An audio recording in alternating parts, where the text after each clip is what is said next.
Ukraine যুদ্ধ নিয়ে ইউরোপের দেশগুলোতে রাশিয়ার হুমকি ও উত্তেজনা আরও বেড়েছে। শুক্রবার ড্রোন ভূপাতিত করেছে ইউরোপিয়ান ইউনিয়ন ও নেটোভুক্ত লাটভিয়া। একই সময়ে হুমকির কারণে আকাশসীমা বন্ধ করে জোটগুলোর আরেক সদস্য ফিনল্যান্ড। এদিকে পুতিনের পর ইউরোপের বিরুদ্ধে নতুন করে হুঁশিয়ারি দিয়েছেন রুশ পররাষ্ট্রমন্ত্রী সের্গেই ল্যাভরভ। কয়েক মাস ধরেই রাশিয়া ইউক্রেনের মধ্যে লড়াই জোরদার হয়েছে। সেই সাথে রুশ ভূখণ্ডের গভীরে হামলা, শ্যাডো ফ্লিট জব্দ এবং নিষেধাজ্ঞার মতো ঘটনায় নেটো ও ইউরোপিয়ান ইউনিয়নভুক্ত দেশগুলোর সাথে মস্কোর উত্তেজনা তীব্র রূপ নিয়েছে। শুক্রবার ড্রোন ভূপাতিতের কথা জানায় নেটো ও ইইউভুক্ত দেশ লাটভিয়া। রাশিয়ার কাছাকাছি অঞ্চলে আকাশসীমায় ড্রোনটি প্রবেশের পর তা ধ্বংস করা হয়েছে, এমনটাই জানিয়েছে লাটভিয়ার সামরিক বাহিনী। একই সময়ে আকাশসীমা বন্ধ করেছে জোটগুলোর আরেক সদস্য দেশ ফিনল্যান্ডও। রাশিয়ার সীমান্তবর্তী অঞ্চলগুলোর আকাশ ও নৌসীমায় জারি করা হয়েছে বিধিনিষেধ। ড্রোন সতর্কতার অংশ হিসেবে এই পদক্ষেপ নেয়ার কথা জানায় ফিনল্যান্ডের প্রতিরক্ষা বাহিনী।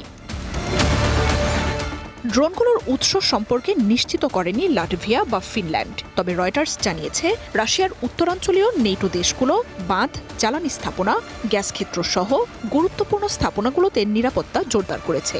ইউক্রেনের ড্রোন ব্যবহার করে রাশিয়া ফলস ফ্ল্যাগ অপারেশন চালাতে পারে, এমন গোয়েন্দা সতর্কতার পর এসব পদক্ষেপ নিচ্ছে দেশগুলো। সম্প্রতি আমেরিকার গোয়েন্দা প্রতিবেদনেও নেটো দেশগুলোতে রাশিয়ার উস্কানিমূলক হামলার ব্যাপারে সতর্ক করা হয়।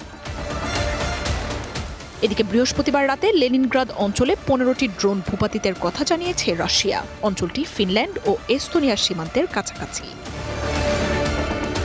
রুশ প্রেসিডেন্ট ভ্লাদিমির পুতিনের পর ইউরোপের দেশগুলোকে নিয়ে নতুন করে হুঁশিয়ারি দিয়েছেন পররাষ্ট্রমন্ত্রী সের্গেই ল্যাভরভ।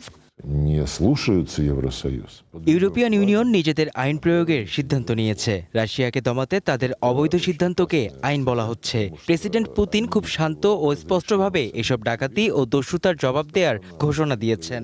এখন আমরা এসব দস্যুতার সাথে জড়িত নৌযানগুলোকে টার্গেট করব। রাশিয়ার নৌযান জব্দ করা ইউরোপের জন্য বিপজ্জনক বলে হুঁশিয়ারিও দেন ল্যাভরভ। মার্জিয়া উপমা, ওয়ান ইন্টারন্যাশনাল ডেস্ক।